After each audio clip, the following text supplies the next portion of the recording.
ఉత్తరప్రదేశ్లోని ప్రయాగ్రాజ్లో జరుగుతున్న మహా కుంభమేళాలో ప్రధానమంత్రి నరేంద్ర మోదీ పాల్గొననున్నారు. ఇవాళ త్రివేణి సంగమంలో ఆయన పుణ్యస్నానం ఆచరించి గంగానదిలో ప్రార్థనలు చేయనున్నారు. ఈ నేపథ్యంలో ఉత్తరప్రదేశ్ ముఖ్యమంత్రి యోగి ఆదిత్యనాథ్ ఇప్పటికే ప్రయాగ్రాజ్లోని మహా కుంభమేళా ప్రాంతానికి చేరుకున్నారు.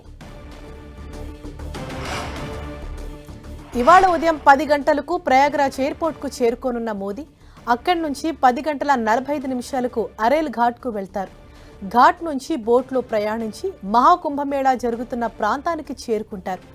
ఉదయం 11 గంటల నుంచి 11:30 మధ్య త్రివేణి సంగమంలో ప్రధాని పుణ్యస్నానం ఆచరిస్తారు. 11:45 బోటులో తిరిగి అరేల్ ఘాట్కు వెళ్తారు. అక్కడి నుంచి ప్రయాగ్రాజ్ ఎయిర్పోర్ట్కు వెళ్లి ఢిల్లీకి తిరుగు పయనమవుతారు. ప్రధాని మోదీ గంటన్నర పాటు ప్రయాగ్రాజ్లో ఉండనున్నారు. ఆ తర్వాత తిరిగి ఢిల్లీ వెళ్లనున్నారు. అయితే ప్రయాగ్రాజ్లో ప్రధాని వెంట యూపీ ముఖ్యమంత్రి యోగి ఆదిత్యనాథ్ ఉండనున్నారు. ఈ పర్యటన సందర్భంగా ప్రధాని ఇతర కార్యక్రమాల్లో పాల్గొనడం లేదు.